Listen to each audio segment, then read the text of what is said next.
Hi, it's Trey Griggs with the Sitting in Wisdom. On this Wisdom Wednesday, we'll be discussing the proverb, the wise always find a way. So I want to tell you a story. This story is Bessie Coleman. Do you know who Bessie Coleman is?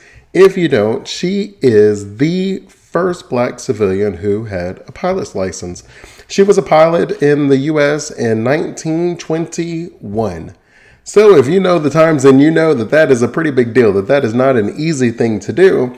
But when you learn how she became a pilot, you'll be even more impressed. So she was born in 1892. So that means she wasn't even 30 years old when she came back as a pilot. Now, it's not super common to be a pilot. And if you can imagine growing up in a segregated area or dealing with all sorts of issues, you probably would not even think it was possible to become a pilot. It's just not a natural thought. There's no reason to think, based on the world that you've seen, that being a pilot makes sense for you.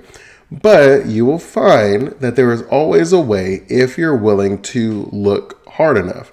And I just want you to hold on to that thought, and you'll find that that is why wise people always find a way. So Bessie, growing up, knew she loved flying, always something that she talked about, and she was just trying to figure out a way to be able to do that. And she got the idea that she was going to move to France. Isn't that crazy? She moved to France in 1919 looking for anyone who would teach her how to fly a plane and would let her earn her pilot license, earn her wings. So if you moved to France, you already know that most likely she did not have it already lined up. Like most things, you have to ask more than once. You have to ask a lot of people, and you have to be willing to hear no, to be rejected, to go through a lot of struggle. And so Bessie, as she's asking all these people and she's learning and she's finding the right people to connect to, and they're probably saying, no, we don't do this, we don't do that. Keep in mind that at this time, there is not a licensed black pilot in the world, at least known. Not saying that there probably weren't any. I'm just saying that they weren't known yet. So it was a very rare occurrence. And I do think that a part of that is if you live with the understanding or the belief that it's just not possible, that that's just not what you're allowed to do, you find that you don't even try in the first place. But oftentimes it's not that you can't do it, it's that most people don't even try. And we find that to be true in most things. But wise people understand that if one person can do something, surely that means that there is some way that I can figure out how to do it myself, for me, for my family, for my own progress and goals, whatever your reason is, that there must be some way for you to be able to do it. You just simply have to pick up enough rocks, as they say. And by pick up enough rocks, I mean, it's the idea that if I told you there was underneath this room full of rocks, that underneath one of these rocks was money. I don't know. Pick your number, whatever number that motivates you to pick up the rocks, but you have to pick up the rocks to find it. There is no shortcut. You can't use any technology. There's none of that. You just have to pick up a rock, look underneath it, put the rock down, and keep picking them up. As long as you're willing to pick them up, I 100% guarantee you that you will get the result that you want. And wise people understand that. It is not going to be that the world tells me no. More times than not, our confidence wanes, our interest wanes, our patience wanes, and we just sort of give in. We give up and we just say, it must not be for me. But I am someone who is of the belief that if you really want something, who is it anyone's place to tell you that you can't do it? I would say it's no one's place. It's just your own. So Bessie goes out to France. She lives there for 3 years. During this time, she eventually finds someone that is willing to certify her as a pilot and teach her how to fly a plane. And so she does. So that's when she comes back to the United States in 1921 as the first black civilian who is able to have her pilot's license. And when she comes back, she already had a vision. Her vision was to open her own flight school. She wanted to help lots of African Americans learn how to fly planes, get their license.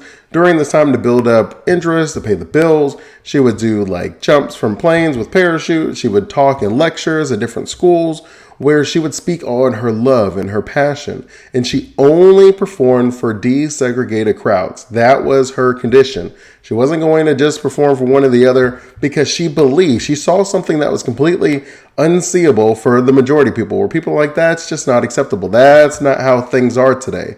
But again, The wise people, they don't look at the way things are today. They look at the way things could be tomorrow. If they take certain steps, put certain plans together, how can I create the results that I am looking for? And for Bessie, she wanted to have a flight school and she wanted it to be integrated. She wanted everyone to be able to fly if they just saw themselves as someone who could fly in the sky and just kind of flow through the clouds. And it was a beautiful dream, a dream that I'm sure all sorts of people told her was not going to happen. But she was able to prove people wrong because she saw something that other people couldn't. She had a dream and a vision that she didn't allow other people to tell her was not possible, didn't make sense, or was unreasonable. And the same is true for you. Is there a dream that you have? What is it that you see, that you feel deep inside is something that you really want to do? Something that would be very meaningful for you to accomplish. Something that would put a smile on your face, as the old cliche, that you would do for free.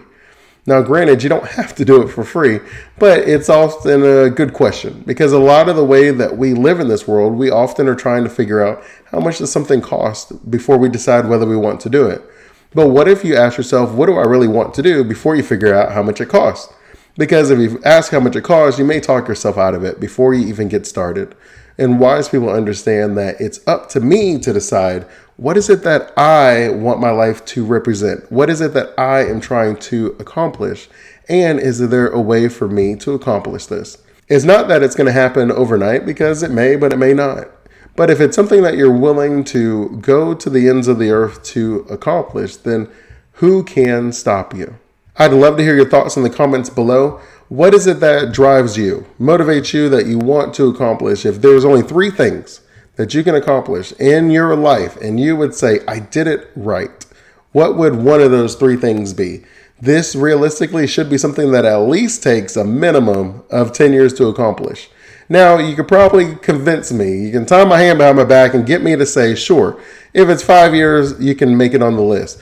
But this should be a big deal, right? We're only talking about 3 things. Your 3 things should be very long-term goals, something that you shouldn't be able to accomplish right away, something that takes a little bit of time. I'd love to hear about it. Leave them in the comments below. I'll respond to them and we can talk about it.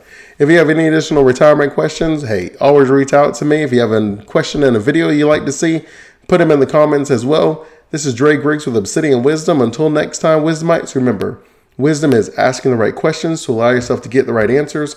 Keep asking those questions and you will keep getting those answers. Continue blessings.